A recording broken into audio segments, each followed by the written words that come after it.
Well, thank you very much, Dr. Wang, Dorothy, and thank you very much to you, Brantly, for inviting me. And good evening and good morning to our audience here in Charlottesville and around the world. Well, thank you very much.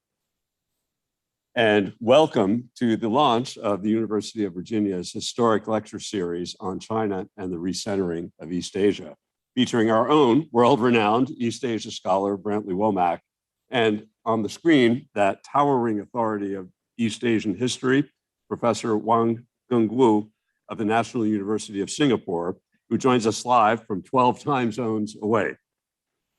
This lecture series will be a vital contribution to understanding the most significant foreign policy challenge that the United States will face in this century, that of China's astonishing growth as a political, military, economic, and diplomatic world power. A question that also has preeminent relevance to the question of broader global security and prosperity for the foreseeable future. As Professor Womack will point out over the next 4 lectures, understanding China's history and the Chinese leadership's perception of China's history will be absolutely essential to managing this challenge peacefully and successfully, not only here in the United States, but throughout the world. I'm certain that the insights of renowned scholars like Professors Womack and Wang will make an extraordinary contribution to all of our understanding of this critical question. And even better, we get to hear them for free. Professor Womack retired this year as the Miller Center's C.K. Yen Chair and Professor of Foreign Affairs at the University of Virginia. He received his bachelor's degree from the University of Dallas, and after a Fulbright in philosophy at the University of Munich, earned his PhD in political science from the University of Chicago. He is the author of China Among Unequals, Asymmetric International Relationships in Asia, and China and Vietnam, The Politics of Asymmetry, as well as more than 100 articles and book chapters. He edited China's Rise in Historical Perspective, the product of a lecture series at the Miller Center, and Contemporary Chinese Politics in Historical Perspective. For those of you who don't know him, you will find that he has a remarkable talent for explaining the complexities of relations with China in a way that not only enlightens, but provides superb insights for foreign policy practitioners struggling to make sense of an increasingly complicated world. Professor Wang Gungwu, one of the world's foremost scholars on the history of China and Southeast Asia, is the chairman of the East Asian Institute and university professor at the National University of Singapore, in addition to serving as emeritus professor of the Australian National University, where he taught and researched from 1968 until 1986. He served as the vice chancellor with Professor Wang at the University of Hong Kong from 1986 to 1995. Professor Wang has been a remarkably prolific writer over the years, most recently publishing The Eurasian Core and Its Edges, Dialogues with Wang Gungwu on the History of the World, another China cycle committing to reform, Renewal, the Chinese State and New Global History. In 2009, he was one of 10 eminent persons to receive an honorary doctorate of letters degree to celebrate Cambridge University's 800th anniversary. In 2020, Professor Wang was awarded the Tang Prize in Sinology. He was also awarded the Distinguished Service Order of Singapore last year. Following Professor Womack's lecture and a reflection by Professor Wang, we look forward to entertaining questions and comments from our audience here in Charlottesville and from those watching on Zoom around the world. As the program proceeds, please enter your questions in the Zoom box, and we look forward to answering as many of them as we can. We'll also take them from you and our audience here in Charlottesville. And now it's my extraordinary honor and privilege to invite Professor Womack to the podium.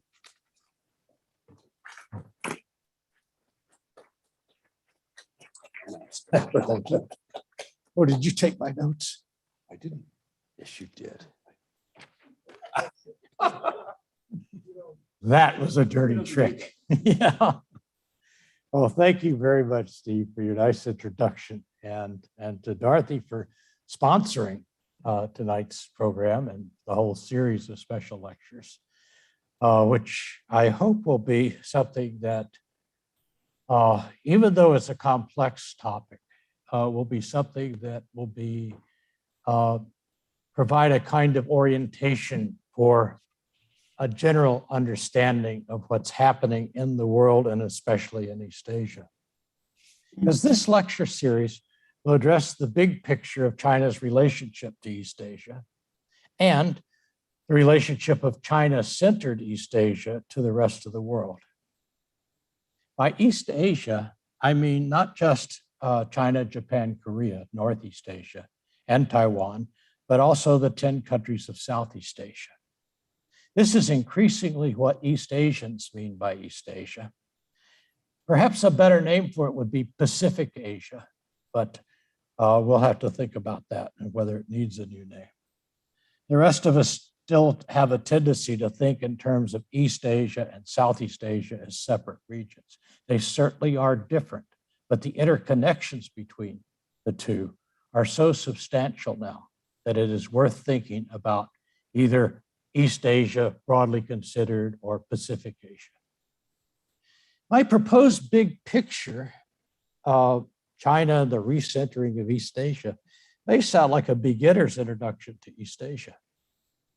And in fact, it might not be a bad place for beginners to start. But what I have in mind are people who are already familiar with the region and are attentive to its current events. Because few places get more global attention than China. And East Asian problems such as North Korea, Taiwan, East China Sea, South China Sea are daily fare. In fact, over the last 24 hours, we have the Australian, UK, US agreement on military technology cooperation, including nuclear subs for Australia. And as something totally different, we have China's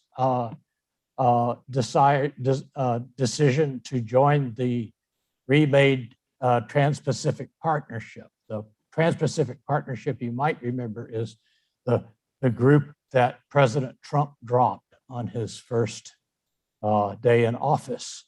And then the other members got together, changed the rules a little bit to remove provisions that we had insisted on, but no one else liked, and then reconsidered. But when we joined and proposed and pushed the TPP, we saw it as a way of containing China. Now with China joined, it's a bit different. How different? Well, we could talk about that all night, but rather than talk about current events, I think it's worthwhile. I think it's necessary to look at the importance of what's happening in these dynamics in general contours and in the framework of the region. Because aside from nuclear war, nothing is a game changer. Everything is a game modifier. Nuclear war, the game's over. So as we stand in the swirl of today's news, we need to look around at the general framework in which it is occurring. And we need to look back at how that framework emerged and how it's changed.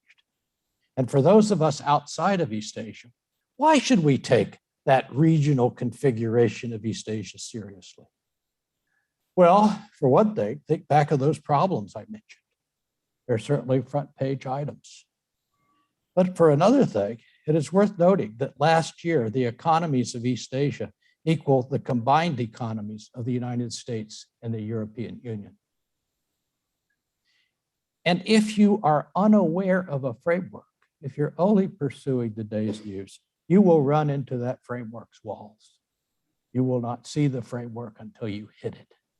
And that will be an unanticipated disaster.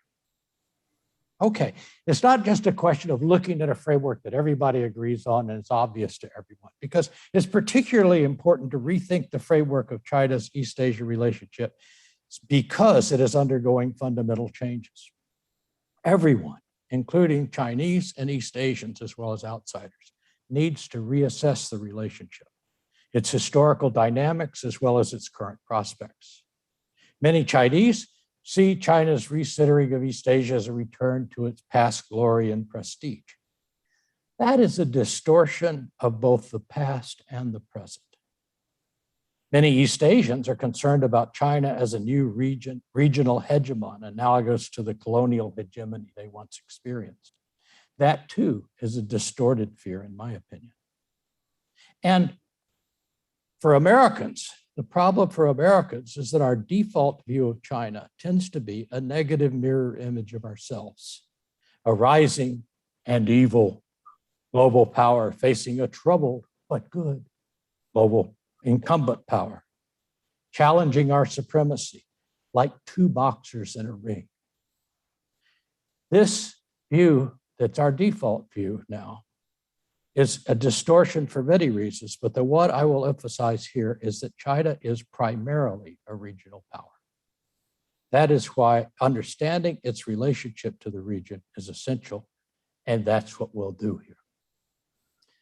So, on to the PowerPoint.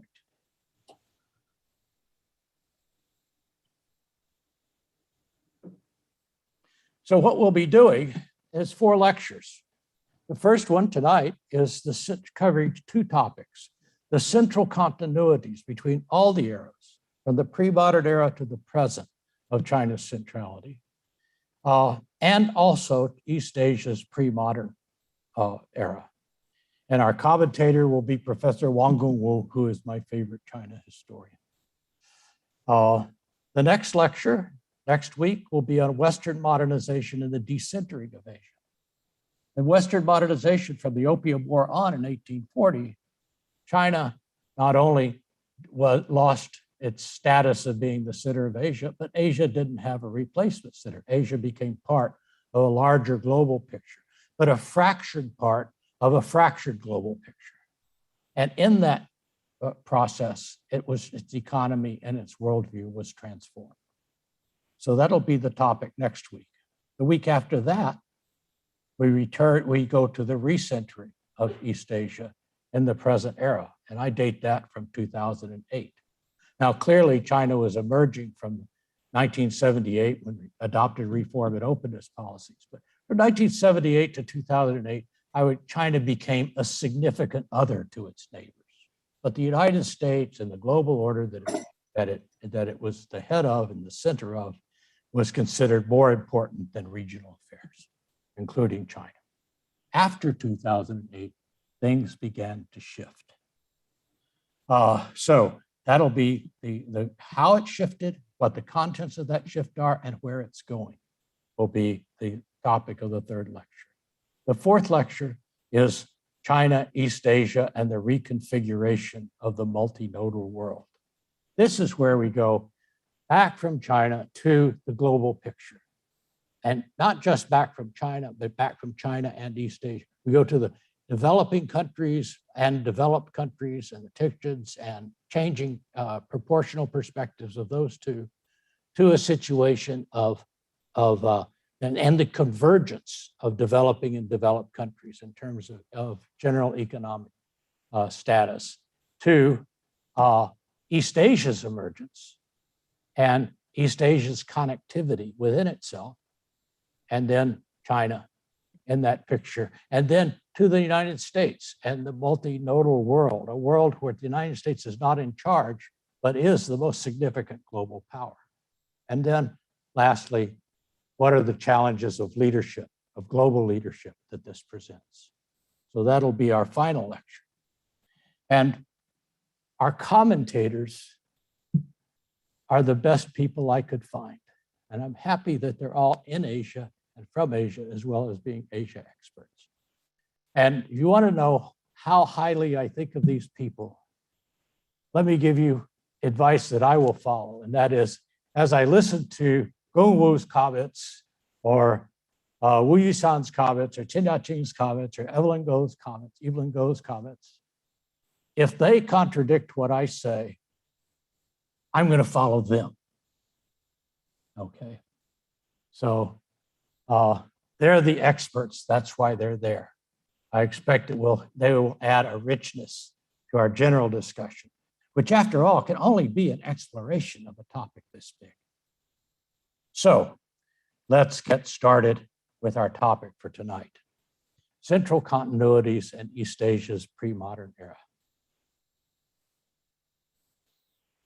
What are the central continuities? What accounts for China's centrality in the pre-modern era and its loss of centrality, and then its return to centrality since 2008?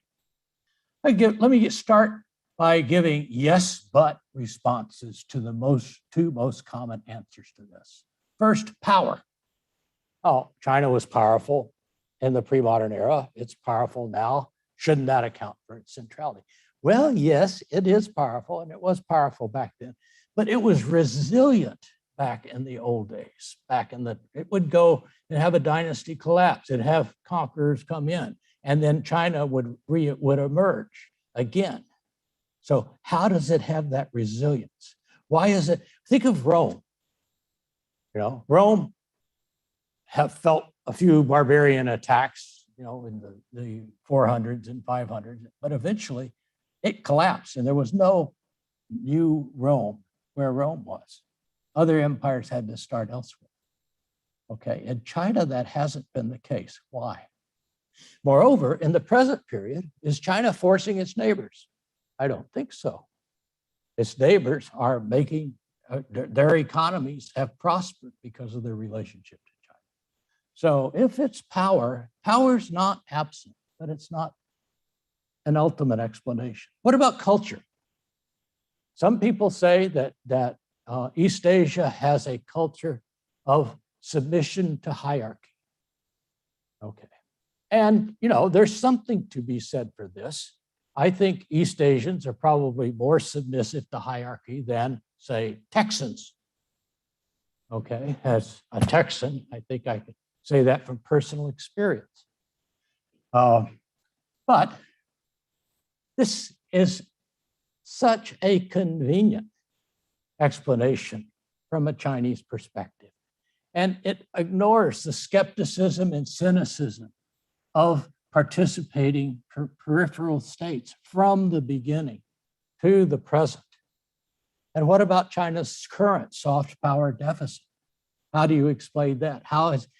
China has many accomplishments to its name, but when a survey of Southeast Asian elites earlier this year showed that there were 75% of them thought that China was the leading economic power. And of those 75%, 80% were worried about it. Okay, so that's the kind of soft power problem that China has. It makes you wonder about a cultural explanation. So I would say that both power and cultural hierarchy were prominent in traditional Asia. And when they were present, they were outcomes of more significant factors, more basic factors that once we start talking about them will appear obvious. But until they're rethought, they're not part of our view of the situation. So these factors, I'm going to say, when China decentered, these factors were decentered. And when China reemerged, these factors reemerged. So what are they? Well, I'm going to give three different kinds of continuities. The first type of continuity is situational factors. And these are the most important situational factors. It's not just geography, but it is certain depends on placement as well as other things. And the second factor, which in a sense comes from this idea of center and periphery, are the asymmetric perspectives that the actors, that China versus the peripheral powers had in both the first era and the third era. And then the last thing under continuities are patterns of relational interaction. That is, how did the changes occur in the connectivity of these across the East Asia? So let's get started with the situational factors, what I call the 3 Ps. which for those of you who study China know that everybody likes having something like 3 Ps, having some type of mnemonic that people can remember. And I was very happy that I could come up with things like this. Okay, first one is presence. China's position as the highest significant point of attention in East Asia. This was true in the traditional era. It is true now in East Asia. It was definitely not true during the period of Western modernization. So what happened? We'll be talking about that. Population. All through this, China's population was the largest and in the middle of East Asia. It was 50 to 60% of the total population of East Asia. How did the population disappear during the modern period? Well, it didn't disappear, but think about it. Population gave China a manpower advantage in the traditional era. In the era of Western modernization, population was generally seen as, oh, China's got too many people to get to survive. You know, has too many people. It has too much inertia. You know, it can't do what the colonies do or what Japan did. Okay, so you have that population turning from a positive factor to a negative factor. What about now? Well, now China's industrially mobilized. And so that population, that scale becomes, instead of a scale deficit, a scale advantage again. The last thing is production. Again, early period, China had sophisticated production for a traditional society. And we'll be talking about that in just a second. And then what happens? Well, its production was labor-intensive, artisanal type of production. Think silk, tea, ceramics. You know, those are things that, with the development of industrial might in the West, these things could be pushed aside, as well as copied by other countries. You could think of China and India adopting a kind of import substitution after the Opium War. China started growing opium and India started growing tea. Okay, so this production is the third of these things, the 3 Ps. And these situational factors are basic. They create a situation of a center that people are looking at, even if they don't obey, and a periphery of countries. So how does that affect how those countries relate to each other? The asymmetric perspectives. It's different if you're on the periphery versus in China. So what are these differences? Well, the structural misperceptions between center and periphery. The center is less exposed in the relationship. The periphery countries are more exposed in the relationship, in the bilateral relationships. So they're going to be watching things closely. China is going to be not watching things as closely, presuming on its power, presuming on its prestige, presuming on its central location. And so asymmetric interactions between center and periphery are going to be affected by these differences of exposure. On a good day, China will be accommodating to its neighbors. For one reason, it doesn't want to keep being bothered by them. So keep the neighbors quiet, accommodate them, okay? And the neighbors will be deferential to China because they don't want China paying too much attention to them. Okay. On a cloudy day, China will use its leverage on the neighbor. China not only, with the Philippines, it not only has the disputes in the South China Sea, it also buys a lot of Philippine bananas. Oh, we don't want Philippine bananas anymore. And so that puts pressure on the Philippines to be less problematic in the South China Sea.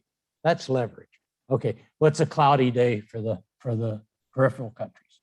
Well, the weapons of the weak, as Jim Scott put it, that you use you don't want to confront if you're the smaller country, but you do want to evade.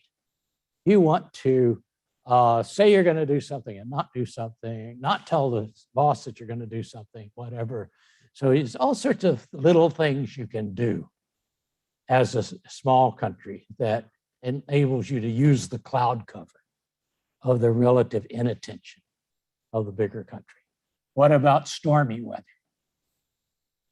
Then you have China trying to bully the smaller country, use compulsion to force the smaller country to do what it wants to do, okay? And what does the smaller country do? It resists because it sees this as a mortal threat, okay? So if these three types of asymmetric interactions can occur, and it all depends on the weather of the relationship in general and of the issues. But normally it's not mortal combat that results. And that's good for the small countries because you can imagine the small countries would lose unless you've seen what happened in Afghanistan last month. Then that Afghanistan case is certainly something that it helps explain why normally you don't have mortal combat in asymmetric relations. The larger side might think they could force the smaller side, but is it worth the trouble? Is it worth the price? Is what they're going to get worth the price? And that price changes as conflict becomes more frustrating for the larger side. And we've just seen that happen. What happens on this for the smaller side? Well, the smaller side, it knows it can't beat the larger side. When Vietnam was fighting the United States, it knows it wasn't going to land its Marines in California. Okay, so it's what it can do is limited.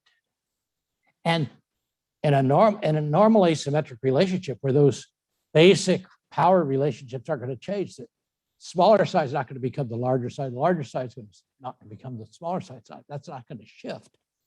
So it's basically a situation where the absolute gain of the other side doesn't change the relationship.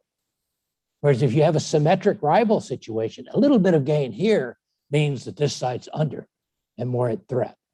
Okay, but you don't have mortal threat involved in an asymmetric relationship. So what you get is an exchange of the little side saying, I'm deferential to the power arrangement that exists, and the larger side saying, I respect your autonomy. With that trade-off, this relationship can be stable. And so stable asymmetry is the institutional management of misperceptions rather than a shared Kantian understanding, if you're into international relations theory. Now, it's not that both sides have accepted the maximum of do unto others that, as you would have them do unto you. It's do unto that guy what's appropriate for our relationship in this asymmetric system. And that's the management of misperceptions. Okay, relationships. Well, habituation in relationships is the key to stability because of asymmetric perceptions. If it were just a question of two identical people in harmony with each other, then perhaps they could have understanding at first sight. But if you're asymmetric in an asymmetric relationship, it takes habituation. You need confidence and normalcy that can only be developed with time and experience. Okay, so habituation is important. And the reason I mentioned that in terms of our three eras is traditional China had 2,000 years to get habituated. Okay? And you see the development over time through the different dynasties and how it handles asymmetric relationships. Now, 2008 wasn't that long ago. And so that habituation hasn't really established itself. And that's one reason why there's more concern on East Asia's part and more sort of triumphalism on the Chinese side. The last thing I want to emphasize is something that's different in each era, and that's connectivity, the degree and ease of interchange. In the pre-modern era, what you have is thin connectivity. And the thin connectivity is not simply a question of policy, wanting it to be thin, though that's big. It's also a question of reality. The circumstances are such that you couldn't have of thick connectivity at that time.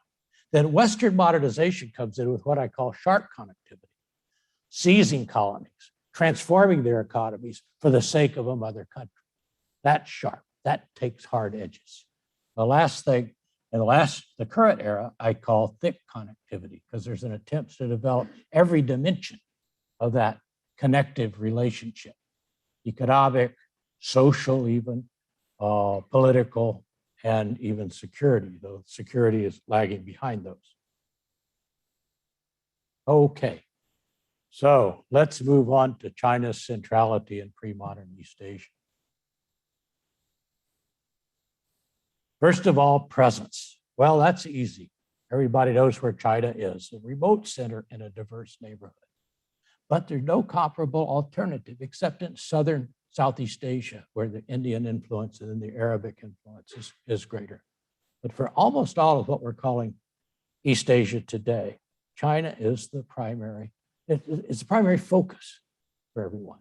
At a distance, though, at a great distance. It's a remote center, and it is certainly a diverse neighborhood. What about population? It's the solid population center of East Asia. First of all, in North China, and then in the Tang Dynasty, it moves, the population center starts shifting toward the south. But in any case, it stays in China. And that population massiveness helps define China's centrality in Asia. Think it's a manpower advantage over neighbors in many respects, but obviously in the military respect. But it also makes China difficult to govern. Now, that many people, that big a space, no wonder sometimes the dynasties fell apart. And the last thing is China's production in this pre-modern era. China's scale and population density in heartland areas permitted urbanization and commercial sophistication. And I mentioned tea, Chinaware, and silk.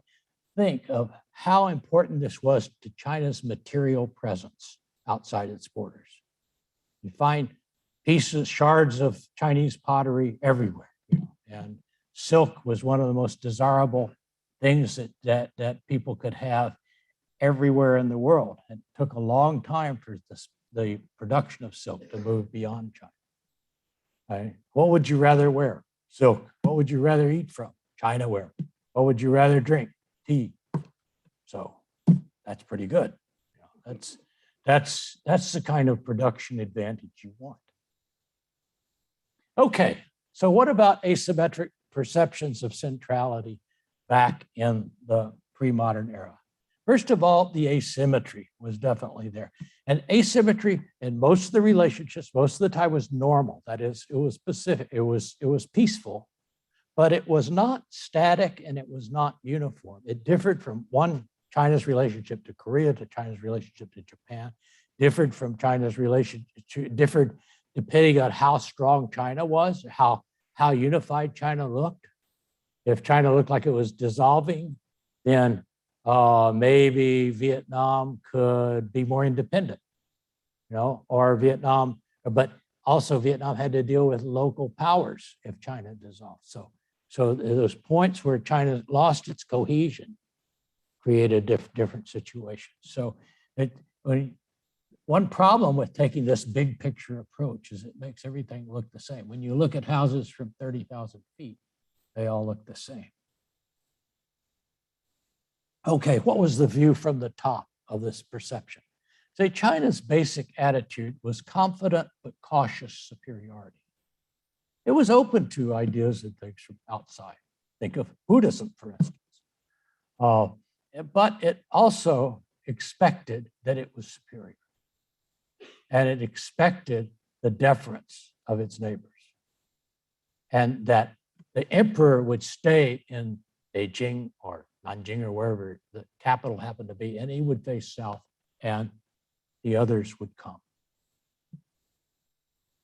So that confident but cautious superiority, because China wanted to avoid profligate use of manpower in struggles elsewhere.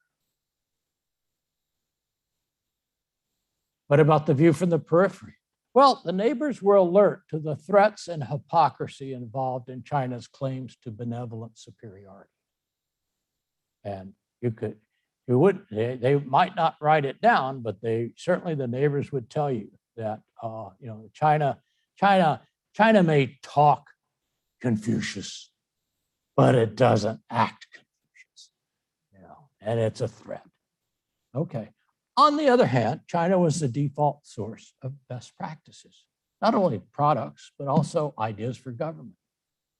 One example of that is that after Vietnam established its independence from China, you had the Confucian Golden Age in Vietnam, when they felt secure enough from being different from China, from having China on the Chinese side of the border, then they could copy best practices. It's not forced on Vietnam. It was copied by Vietnam because it felt secure enough to do it. Okay, what about asymmetric perceptions of centrality?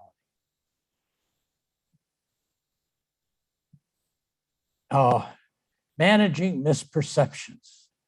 The center and periphery view one another from different ends of the telescope. One looks very big, the other one looks very small. But in a normal asymmetric relationship, the center, China, did acknowledge the autonomy of the periphery. It granted certificates and patents of control. It told the emperor of Vietnam that he was recognized as the king of Vietnam. Was the emperor happy with this? He didn't go home and tell everybody in Hanoi, hey, guess what? I'm only a king. That wasn't part of the message. But he did go home and say, we're safe with China. We can invade Champa now, to the south, where our northern border is secure. So that type of exchange of acknowledgement of the autonomy of the periphery and the deferential gestures to China, that Vietnam is saying to China, hey, we may go south and demolish Champa, but that has nothing to do with our relationship to you. To you, we're deferential. And thank you for being there. Okay, so you have that type of management of misperceptions. Misperceptions in this case is not so much a perceiving something wrong as perceiving something from a different standpoint and the asymmetric relationship. Okay, what about relationships? Well, first of all, there's differences between habit, its history, and ritual. I call habit is the common sense of precedent. What happened last year is most likely to be what happens next year. I don't know about here, especially now with COVID. I hope let's hope it's not true in every respect. But back in the old days, what happened last year was likely to be a good precedent for next year. So you have common sense, and that's the habituation of relationships. But then you also have the need, if you're Vietnam or Japan or Korea, to establish that you're not China. And in the 14th century, the Vietnamese began to write their national histories. And they began to write those national histories because the Yuan dynasty, the Mongols, were pushing on them. And they had to establish their selves, their difference from China. So they had to argue that the Southern Kingdom was equal to the Northern Kingdom, China. And actually, the Southern Kingdom started just a few years before the Northern Kingdom. So you make that claim and not only that, but a little bit better. And so that type of differentiation, which you still see in the current era of countries that are very allergic or sensitive to any type of claim on China's part, historical claim, like in Korea, for instance, that would impinge on their national narrative. And the last thing is ritual as symbolic mutual respect. A ritual, especially we Americans, I would say, especially Texans, we don't respect ritual enough. We're very informal. This is the first tie I've worn, and I don't know how long, probably March 2020. We don't respect ritual. We think of it as empty. Well, it's just that fact that ritual is empty that makes it important, because you have the mutual affirmation of respect, and then you can bargain. But that mutual affirmation of respect is especially important to the smaller side. That remains a continuing element in Chinese diplomacy. That's one of the big reasons why the Chinese leadership travels so much to other countries around. And that's why in something like the Shanghai Cooperation Organization, the directorship of the organization changes every year, and every Chinese, except for this year, because of COVID, the Chinese leader is always at those meetings. So those are important. Then you have thin connectivity as reality and policy. And for reality, let's start by remembering what village life was like and the fact that almost everybody lived in a village. And these were villages that had practically no contact except for the market villages around them. About a hexagonal set of villages was about all anybody ever saw. So what difference did China make? Even the Chinese. So that's something to remember when we're taking this big picture, that on the ground, there's a reality of a world that feeds itself, a world that's not being taken care of, but simply in some fairly thin, fairly loose structure that ends up being China, or that ends up being the Vietnam government. And those governments are related in this centrality of China system. Okay. And then for China, China was self-sufficient and focused on domestic problems. Unlike the Roman Empire, dependent on grain from North Africa and dependent on slaves from places it conquered, China was not that dependent on some essential resource from outside. And it saw itself as landbound. So it wasn't doing all that much sailing around the world looking for interesting things, though it certainly made an exception in the early 15th century. And it also had very different neighbors. It had similar neighbors, Korea and Vietnam. It had maritime neighbors, Japan, Ryukyu Islands, Okinawa, and maritime Southeast Asia. And it had nomadic neighbors. So it had to deal with each of these in an appropriate manner. Okay, so what was policy in thin connectivity? Well, first, it had to preserve order by reducing uncertainty. That's the major theme, reducing uncertainty in Chinese traditional diplomacy. So first of all, preserve order against people you can't make agreements with by building the Great Wall. So China becomes the first gated community to the north. Then you regulate official trade. You have your official trade very carefully regulated with other countries. And the last thing in this preserving order by reducing uncertainty is ignoring, coping with, or banning unofficial connections. And all of that depended on, who was making money on it. Local officials might, in Fujian and Guangdong, they might want to make a whole bunch of money with local trade. And that might be okay with Beijing. And I have to say, even now, I've been at meetings with China, Southeast Asia officials, and the central officials watching the competition between Yunnan province and Guangxi province are saying, hey, as long as you're not violating central policy, go at it, do your own thing. So you have that type of attitude.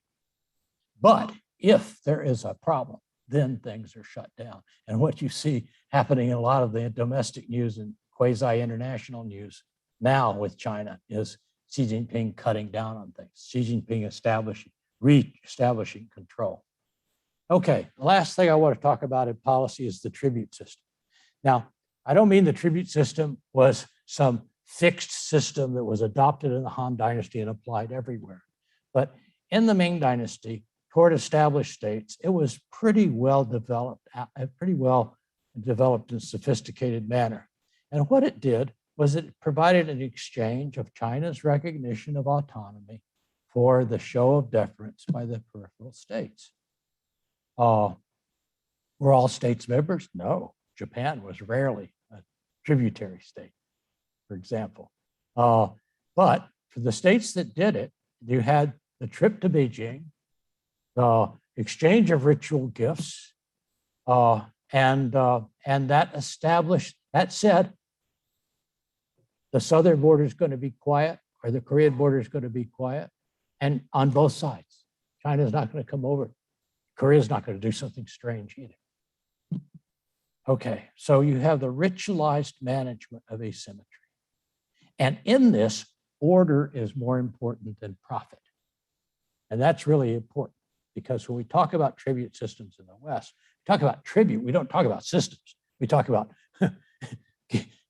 take this, please, don't kill me, you know, this type of relationship.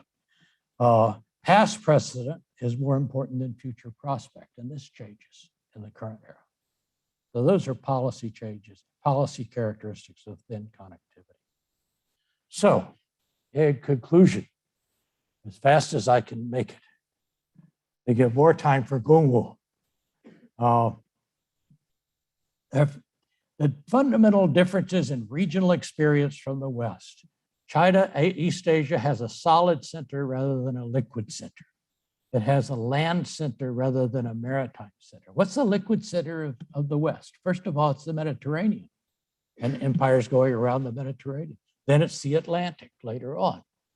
But in both cases, the technology of maritime transport and warfare and the idea of getting things from the outside are important.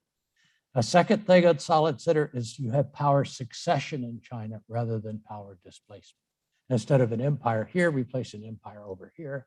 You have a dynasty here being replaced by a dynasty here, or even being replaced by a conquest dynasty here.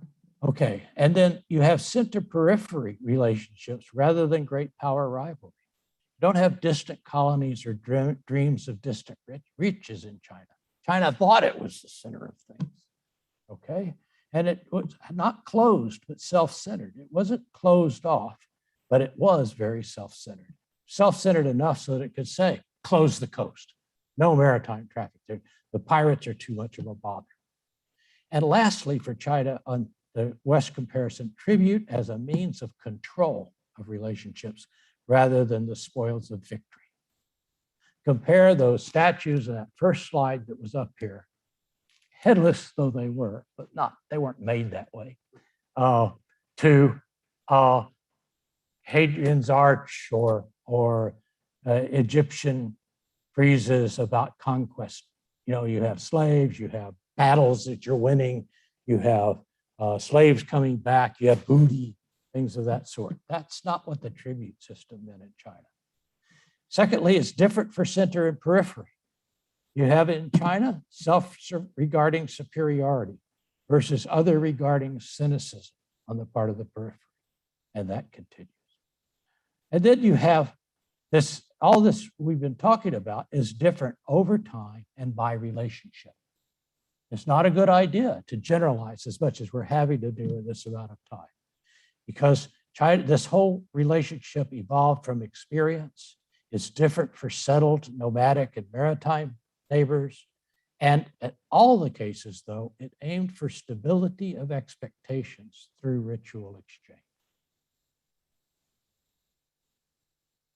So thank you. And let's hear real wisdom from Professor Wang Gungwu now.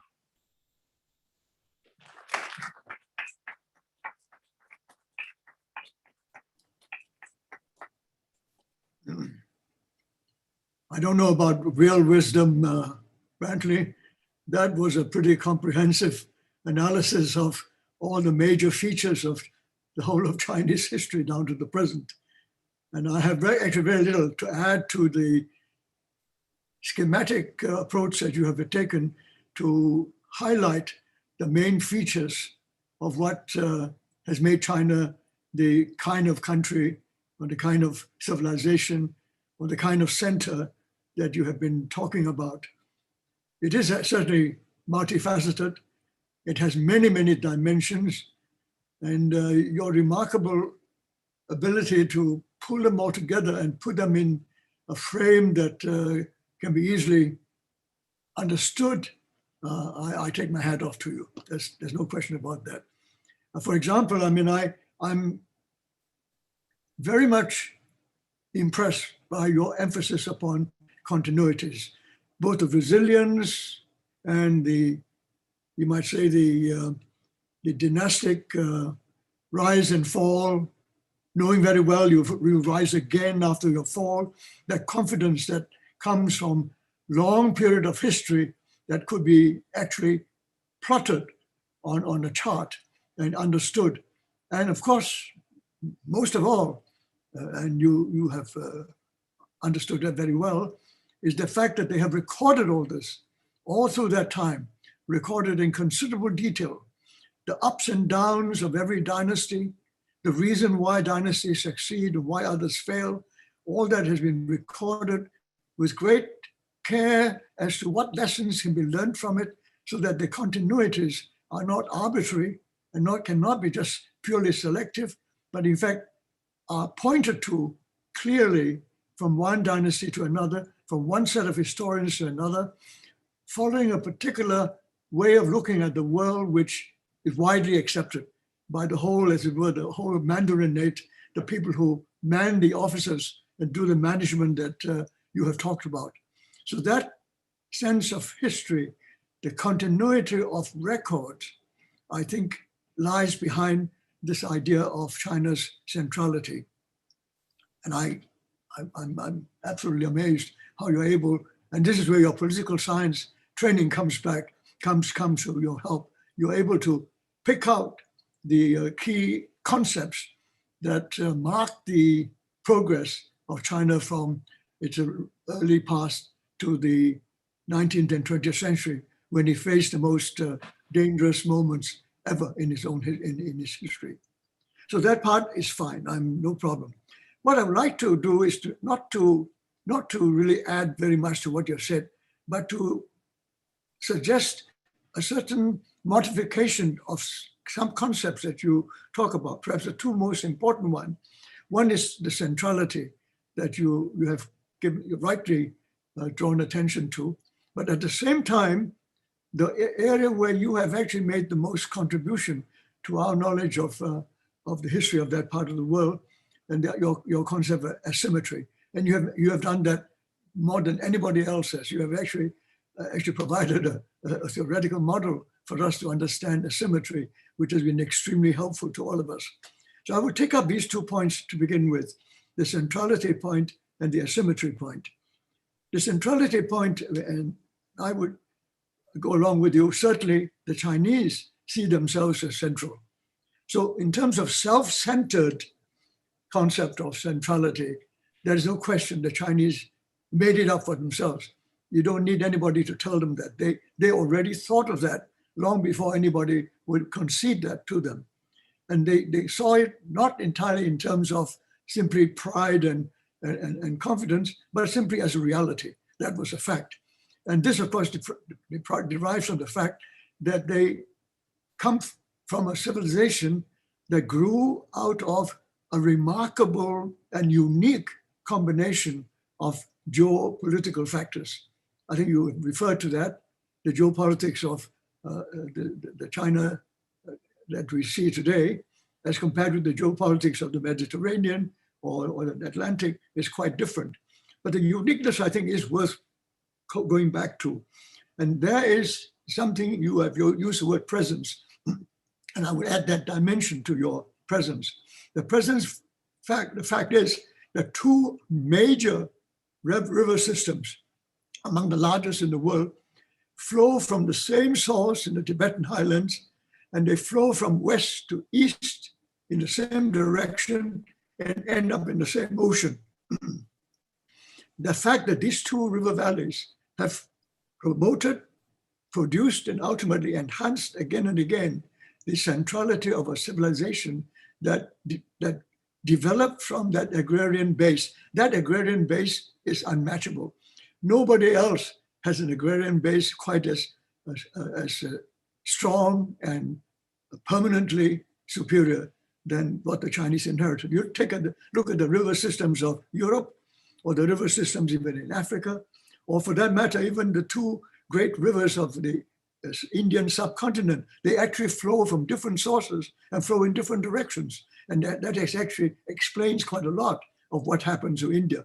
So I don't want to be too geographically deterministic about this, but I would like to say that this is something that adds one more dimension to your concept of presence. That presence is permanent. Those two river valleys produced a civilization that over time became one, integrating all the cultures that arose out of each part of that two rivers, of those river valleys, and integrated them into one civilization through something which, again, my next addition to a dimension to your idea of presence and the idea of both of power and culture is the fact that they developed a one single scripted language, which survives to this day. If you think about it, that is actually unique. I don't like to use the word too often, but no other languages have survived in that particular way. And it has, in fact, impact, of course, considerable impact on the East Asia that you described as Korea, Vietnam, and Japan. But the key to it is that for China, the fact that it had that one, the language, the written script, and allow that to evolve and be integrated and use it as an integrating force to bring those different cultures around those two river valley systems, added to a kind of that sense of centrality and the sense of, you may say, superiority, that it alone had one, which is not only the word for language and script, but it's also the core of the idea of civilization itself. All culture derives from this one. And that kind of centrality is, I think, very much in the Chinese mind. They don't need to be told that they are central. To have that is itself central. But that centrality, and I wanted to take it to the next point, and that is that if you put that centrality as centrality in East Asia, you may actually miss an important dimension, which I think that centrality makes China even more significant. And that is, its centrality also depends on its relationship with all those lesser people who did not learn, did not take much from China, but continually offered and created tremendous threats and challenges to China all through its history. You have referred to it many times. Those nomadic forces of Central Asia coming from the north and the west of what we call China today shaped, or in fact defined, that centrality of China in a way, I think, which we cannot afford to ignore. In other words, if we concentrate on China as a center of East Asia, we miss something if we do not take into account the tremendous impact on the whole of Chinese history. In fact, more than from the East, more than from what you call East Asia, that has been much more impactful on Chinese history and evolution and development of the kind of state that the Chinese finally brought out. I mean, when we talk about this, the centralized state of Qin and Han, quite frankly, that Qin and Han state was essentially shaped by the threat of invaders from the north and the west throughout its history. And of course, that continued.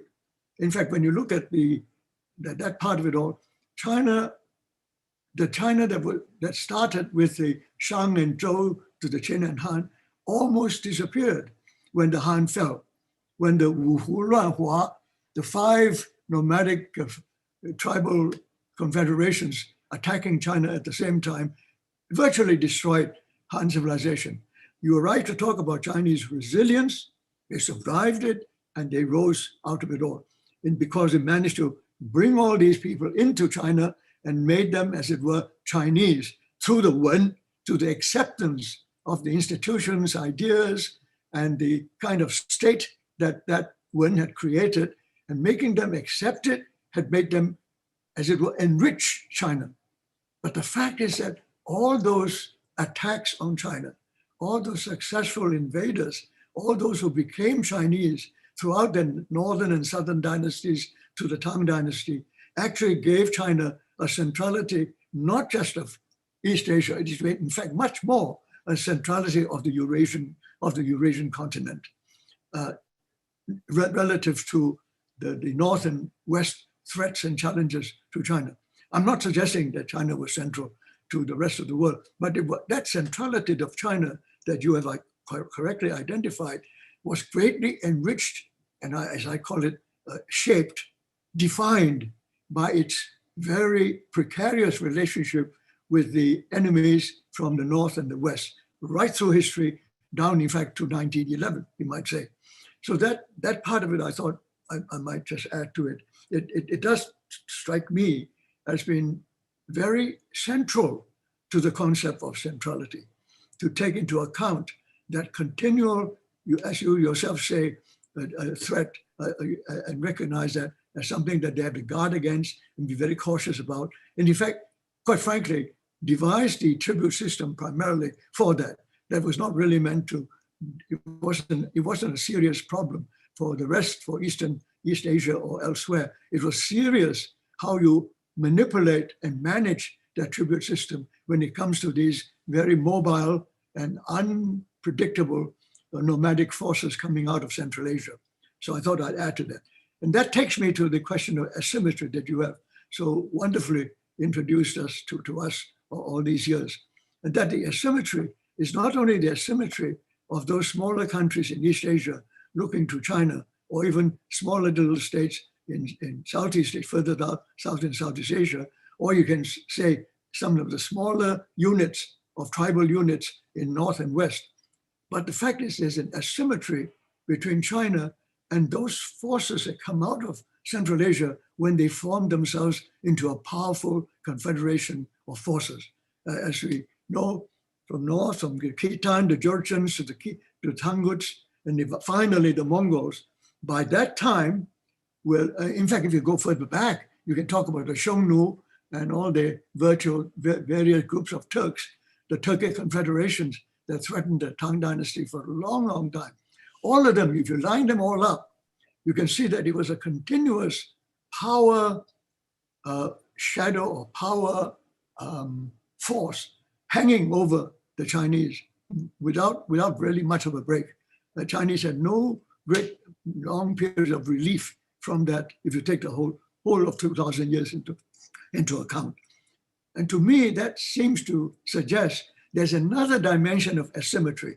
There was an asymmetry of an agrarian economy, an agrarian state in the face of nomadic, mobile, and extremely powerful, when they get together, of these nomadic forces that threaten China. And that is a different asymmetry. So you can almost argue that the tribute system was a very brilliant way of the Chinese centering themselves and using it as a means of managing this particular threat in an asymmetrical relationship by actually working out special relationship with each of these nomadic groups, keeping them separate, keeping them divided, not allowing any of them to come together easily. That, of course, helped a lot for the defense of China. So you might say it's a understanding, a different kind of deference, a deference to a different kind of challenge and threat to the agrarian state that the Chinese had developed. And that sense of having to defend the, as you call it, cautious superiority. Your superiority has been modified and constantly been checked by the need to recognize that there is an asymmetric relationship between a defending agrarian society against a mobile enemy who can attack you from almost any point from the north and south, and you're constantly under threat. So much so that as late as the 15th and 16th century, they would spend, I don't know how many millions of people and how much money to build a great wall, a totally useless way of doing it, but nevertheless, it helped them feel better. It's in a way a mark of the asymmetry that you have talked of vis-a-vis Vietnam and China. Then China vis-a-vis these nomadic enemies in Central Asia certainly was a kind of asymmetry of a kind. And you might say asymmetry also from a military system point of view. How can you agrarian chaps with forks and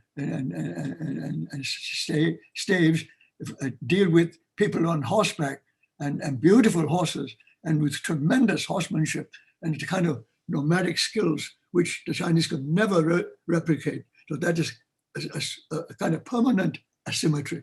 So I would simply add these dimensions to what you suggested, and not to in any way to change what you have suggested, but to show that this is to just concentrate on East Asia may not do justice to this part of China's position in their world. You rightly pointed out it is a land-based, landlocked, land-based and not maritime. Therefore, you can see why they pay very little attention to maritime affairs. I mean, when they had the capacity to build a great navy, when they found there were no enemies at sea, they chucked it and basically destroyed it and concentrated on building the Great Wall. Now that is symbolically, I think it is a symbol of this asymmetry that it can be applied from your theory for Vietnam and China. You can apply this for China and this nomadic. The Mongol experience, I think, would have been the classic turning point for the Chinese to realize that these people can actually conquer the whole of China, as not only once, but again by the Manchus in partnership with the Mongols. Now, that of course is decisive to show how asymmetric the whole relationship can be. So I'll leave that for the moment to say that, let me come back to your conclusion at the end. So when you say in your conclusion, if I may quote you, to say that the fundamentally different experience from the West, I totally agree. But I would like to just say that if you take into account this sense of asymmetry, then you may actually add something to China's relationship to the West as we know it today. To me, the West today, after centuries of the Westphalian system, and in fact, you go further back, the centuries of warfare at sea within the Mediterranean, transferred into warfare in the Atlantic, and all the tremendous continuous fighting between the Muslims and the Christians in trying to control the Mediterranean, and also to control the routes from Central Asia, the dangerous routes, the constant, in fact, there's a kind of asymmetry there too, the continual attacks from the Turks and Mongols from Central Asia into Middle East and Europe into the Mediterranean. So there, the European experience also has some similarities to the Chinese. But what was different from the European side is that they had the Mediterranean, that they had actually a sea to deal with.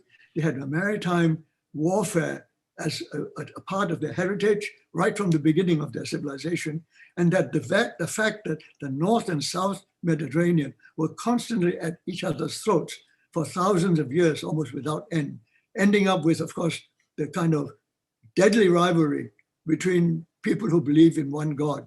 It's quite extraordinary that they believe in the same God, and they fight even more fiercely and more deadly for centuries, for 1,500 years down to the present. And that still divides the Mediterranean in that extraordinary, and that is another unique difference. So when we say that it's different from the West, that difference, I think, has to be emphasized, how the West became what it is. It isn't just the West as in the Atlantic, Western Europe. It is a West that came out of the Mediterranean and still connects that one God world into a very complex civilizational hegemony in the world, a hegemony of the monotheistic challenge to all those who do not believe in it, the hegemony of a world that, out of historical experience and unique historical rivalries and competition, had developed a world in which they were both monotheistic and secular. Your church and state separation that developed, that made Western Europe what it is today, was a unique case. Nowhere else in the world has that happened. So the uniqueness of the Chinese one, I would say, can be matched by the uniqueness of some brilliant idea that separated church and state. The Islamic world doesn't have it, China doesn't have it, and India doesn't really have it either. The Indic civilization doesn't have it either. That separation of church and state has enabled the West to develop the way it has done since the Renaissance. And I don't want to go into that, it takes me too far away. But looking for this fundamental difference, I would like to say these bring out various commonalities and various very fundamental difference. And there's not one fundamental difference, but many fundamental differences that have pulled apart the two worlds. It derives to some, what I say derives to some extent to my idea that the real centrality of all of history is really the Eurasian core, which has moved in all directions, to the west, to the south, to the east, and defined and shaped many ways the three major civilizations, unique civilizations that have survived to the present day: the Sinic, the Indic or the Semitic, the Indic, and the Mediterranean civilizations that has been fighting each other for 1,500 years. So I think that part of it, I think, should be given even more emphasis. That fundamental difference is not just for the question of centrality in East Asia. That fundamental difference derives from the different, you might say, formations, land formations, sea formations, and the human reaction, the human ability to take advantage of those geopolitical differences to create different worlds. And when you look at the present today, I think many of these things that I mentioned are still very much relevant today. I'll leave it at that. I talked too long already. Thank you.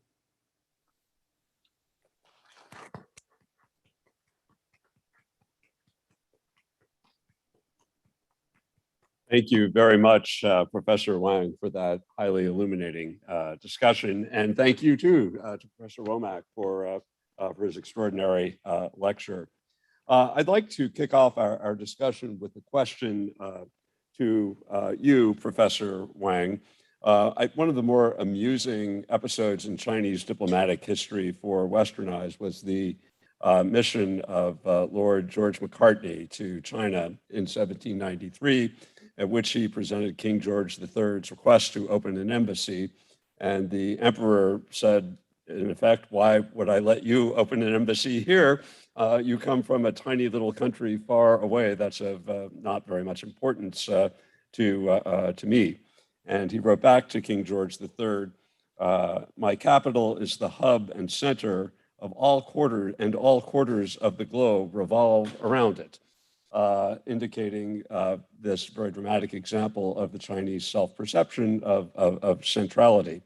So fast forward to the modern era, and I think we can say that for the past 30 years, China has played an increasingly prominent and successful role in the Western established system of world order, established along Westphalian lines. Can you comment, Professor Wang, does the Chinese self-concept of being the superior, being the government, that being the preeminent power that oversees all under heaven at the very center of the universe, does that still animate Chinese approach to foreign policy? And in effect, does that foreordain the kind of bipolar Cold War style of conflict between the United States and China that Chinese leaders increasingly warn against? That's a very good question. I think you're right in saying that that meeting between Lord Macartney and Qianlong Emperor was a kind of a really milestone in the turnaround in China's fate and Chinese destiny. It was hubris. It was the climax of the Chinese superiority of its position in the world that they knew. Mind you, they were not totally ignorant of what the West were doing in Southeast Asia in the neighborhood. And for that matter, they were perfectly aware that overland, the Russians had, after all, reached Nachingsk, the Treaty of Nachingsk, had reached the borders of Manchuria. In fact, had taken a lot of land from the Manchurians themselves. So the Qianlong Emperor was not unaware of that. But you notice that he did not see the two as related. He was perfectly sensitive to the threats overland. And they remember under Qianlong, they continued to fight, not only in northern Central Asia, but in Western Central Asia. And it was during his time that they consolidated their control over Xinjiang, Eastern Turkestan, and reached the borders and control Tibet and down to Nepal. It was during his time his reign that all these things were added. So he was more than conscious of the fact there was a land dimension and a sea dimension. And just to illustrate the continuity of this land-bound mentality that the Chinese ruling class had, was that they did not see the two as being connected in any way. He had no global view. He had a land view that was serious. He took that very seriously. He would never have said that to the representative of the Russian, of the Tsar, who they met at Naching's on the borders of Manchuria. Whereas those coming from the sea, for 2,000 years, they've never had enemies from the sea. They've always been able to talk in this superior way to people coming from the sea, and he continued to do so out of habit. Another word that Brantly uses with great skill, out of habit, and without even further thought. It didn't occur to him that enemies coming by sea could actually threaten the Chinese imperial state. But you notice there was complete difference. As far as they were aware, the Russians moving into Central Asia all the way to Siberia was a different proposition. And there the question of relationships and so on was, I would say, there's an element of equality there, but you might say underlying it all is what maybe Brantly would confirm, there's an element of asymmetry there. That dealing with those coming from overland, the Chinese are much more deferential and much more careful and cautious and more willing to negotiate and willing to concede whatever is essential or necessary at the time. They will play it very carefully, depending on the time and circumstance. Whereas by sea, they had a standard stock answer. No enemies, no threat. And well, you nice people, you want to trade, fine, a little bit here and there, but of no real consequence to our empire. I think that fact was totally, that particular viewpoint was totally destroyed by the end of the 19th century. Within 100 years, the whole of Chinese civilization itself was threatened. This is not a question of just a Chinese state, not just of Manchus or Chinese, but the whole civilization itself was being threatened by a superior civilization, not only in military arms, but in economic skills and the capacity of industrial capitalism to destroy everything that the agrarian world has stood for. So bearing that in mind, it took the Chinese a long time, painful century and a half, to try and learn how to recover and rebuild their centrality. And this, of course, takes us back to Brantly's emphasis on the word resilience. The Chinese have a long, and this is sense of history, sense of continuity, a confidence that comes out of the fact that they've done this many times before. This may be the worst, most dangerous threat ever, but it is possible to deal with it. And they have now shown in the last few decades that they are capable of dealing with it, learning from it, strengthening China again, and reposition China as, if nothing else, a degree of centrality in their region as a regional hegemon or regional power. To find that position again would be something they would greatly wish for. But I'm not sure that they want to have anything to do with the kind of global power that the Anglo-American forces have been thinking ever since the 18th century. I mean, that kind of Anglo-American, you might say, grand vision of being a hegemon for the whole world is something that had not crossed the Chinese mind. They may talk a little bit like this, Mao Zedong did, but I don't think he took that very seriously. Nobody else took him very seriously at the time. And I don't believe that the Chinese would actually take that position, knowing their sense of continuity. Their sense of continuity, I think, would save them from that ridiculous idea. Thank you very much, Professor Wang. I want to invite people in the audience here in Charlottesville, if you have a question, to please put up your hand, and we have some students in the back who can bring you a microphone. But while we're waiting for one of those, we have a question for you, Professor Womack, from Sophia Kidd, who asks, could you please briefly develop further the notion of thick connectivity as contrasted with thin connectivity? Oh, you have a...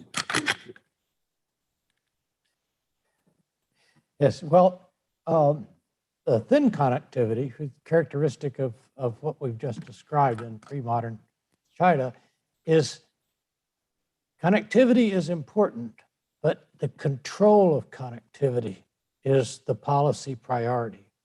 And the connectivity is not going to be particularly transforming because there's not going to be something coming into China, or for that matter, something going out of China, but more important for China, something coming into China that China really needs in order to keep going. So remember the reality of thin connectivity, but the policy is to reduce risk. The policy is to control exposure to risk, not necessarily to make a profit. If you make a profit, that's okay as long as it doesn't increase risk. Now that's thin connectivity. The present era, China's basic foreign policy outlook is still to control risk, but it's controlling risk within a situation of multidimensional connectivity. And it's controlling risk in a sort of forward look that if it develops the infrastructure of its neighbors, it will also be better off. If it has a win-win relationship with its neighbors, those wins on its side will make it stronger.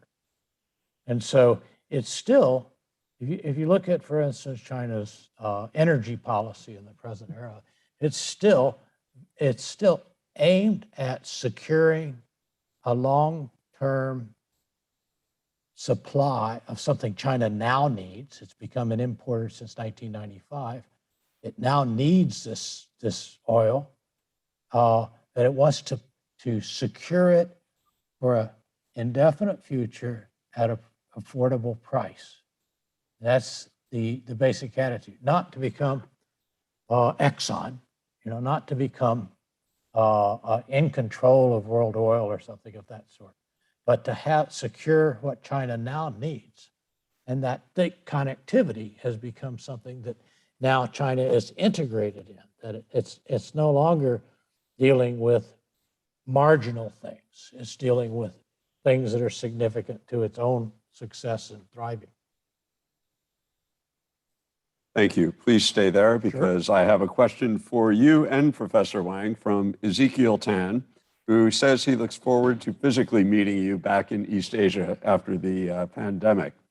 Ezekiel asks, how has the pre-modern tribute system affected the present-day political system in East Asia? Is China expecting its neighbors or even other international partners from other parts of the world to continue to pay tribute regularly to maintain some sort of harmony? A question for you both. Well, let me try first, and then Google can correct me about that. And my first try would be that there is still there has been reestablished an asymmetric relationship between China and neighbors, but it's hard.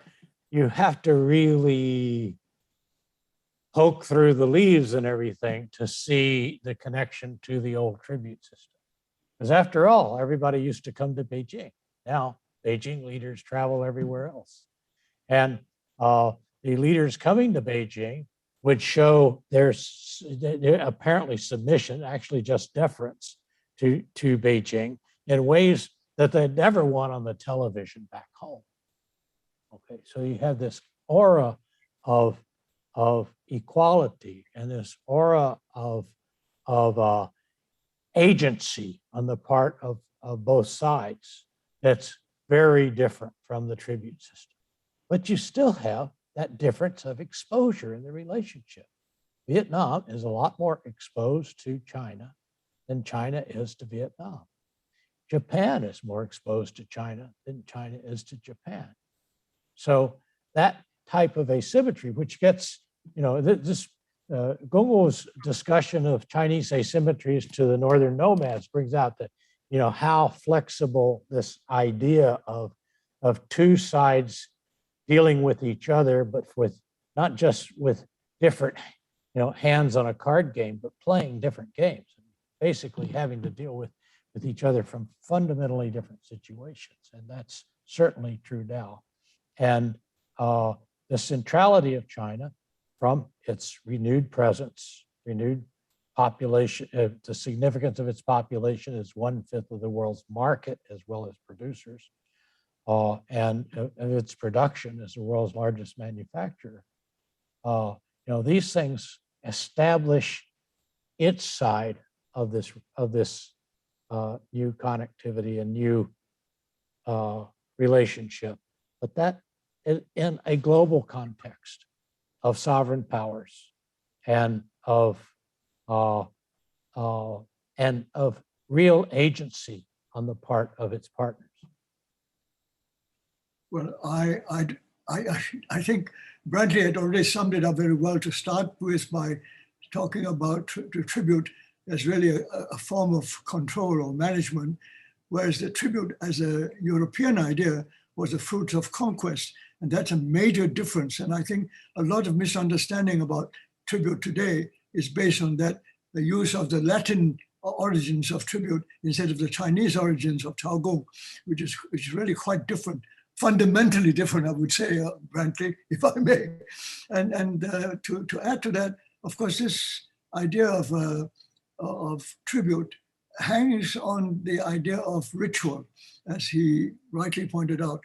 And the ritual today is a ritual that derived from the recognition of the sovereignty of states.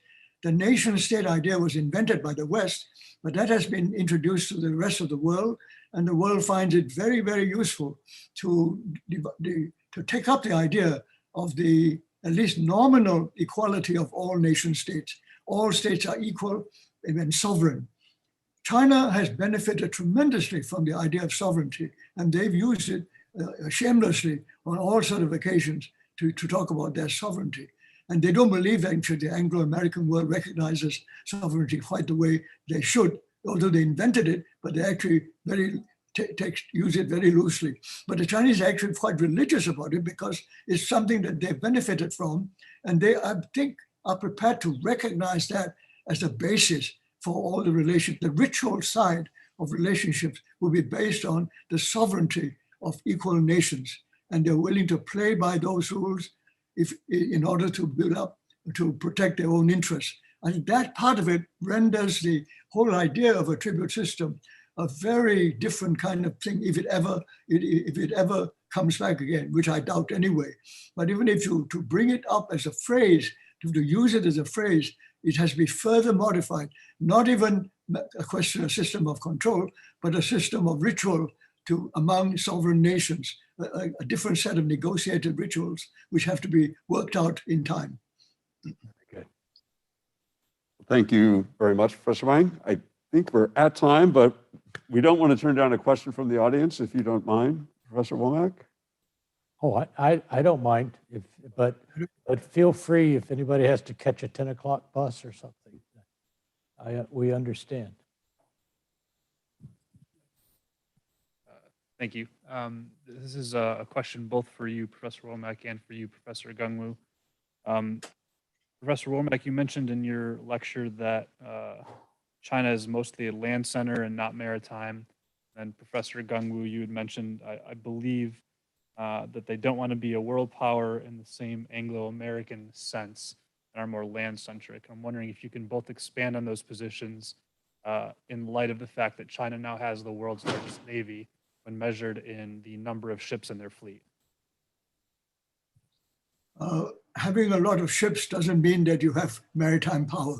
I mean, that's a totally different concept altogether. Maritime power is something that, quite frankly, was brilliantly devised by the northwestern Atlantic countries, starting with the Dutch and the British. Of course, you can go back to the Spanish and Portuguese as well, but certainly with the Dutch and the British, joined in by the French later on, into a major new way of dominating the world, much more mobile, much freer, more open, and can really be global, because that only maritime is global. Anything landlocked cannot be global. They're tied to what I call Eurasia on the one hand, or you can add North Africa and Africa, but that's quite different from the two Americas on the other side of the Atlantic or the other side of the Pacific.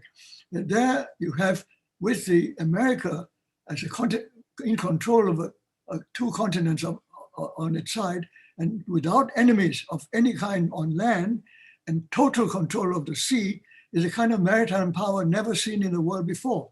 I mean, the British, for all their brilliance and so on, could not do it because they were too near the continent. They were always threatened by the continent, and they could not afford not to pay attention to the continent. America doesn't have that problem. So the combination of Anglo-American thinking on the strategic thinking on this subject meant that they will always think global because of their control of the seas, and they will make sure, and I think this is an absolute thing for the Anglo-American powers, they will make sure that their maritime control of the sea will never be challenged and can never be challenged. The Chinese challenge is nothing. If you compare to, the Chinese have never won a battle at sea, as far as I know. They might have sent Zheng He to the Indian Ocean, but nobody had a navy to speak of in those days, and they simply sailed around and came home with all sorts of goodies, but not much of any political significance. And then they decided to destroy it because it wasn't worth the while. Today, they are having a maritime force because they are now dependent on the sea for the economy. The economic development of the last 40 years would not have been possible if they had not turned to the sea. It was a maritime open economy built up by the Anglo-American West Atlantic countries over a couple of centuries, and they have benefited from that, and they now need it. It is absolutely essential for the Chinese economy to have some control over their maritime routes. And they have to defend their coast because the maritime powers are actually lodged just outside their front door, so to speak. And they have to think about that. If they didn't have a navy at all, then they're just talking plain air, as it were. Nothing they say would have any significance whatsoever if they didn't have some ships that would make sure that their own coasts and their own, the East China and South China seas are at least manageable. They can't control it, but it may be manageable. And they do need a navy for that. I don't believe that their navy is capable of doing more than that. And if they can do that, I think they'll be very content. The fact remains is that they remain a continental power.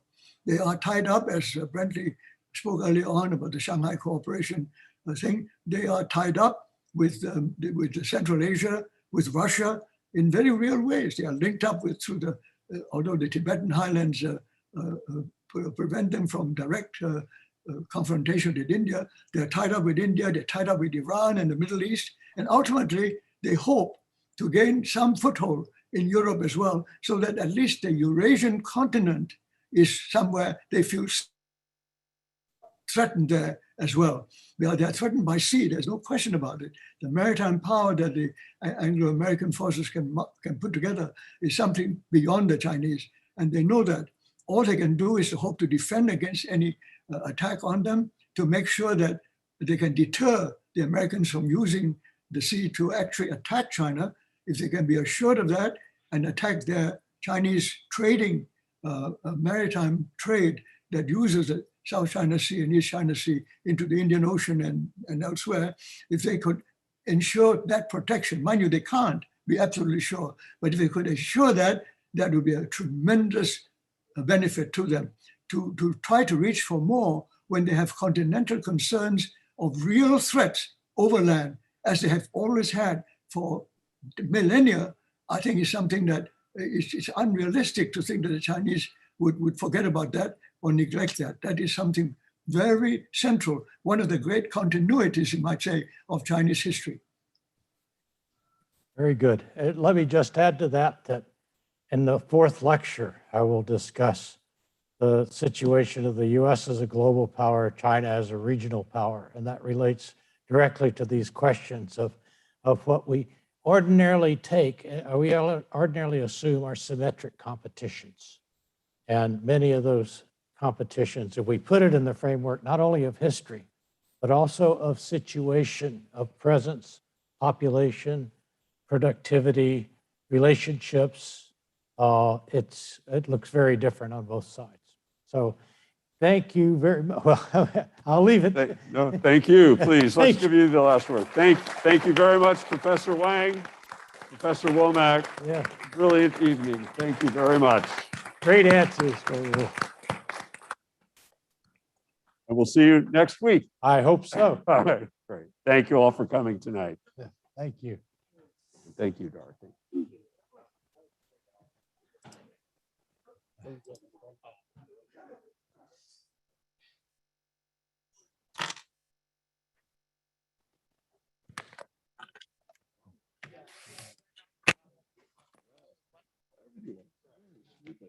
I realized that was for me. I forgot it, but once I remembered it was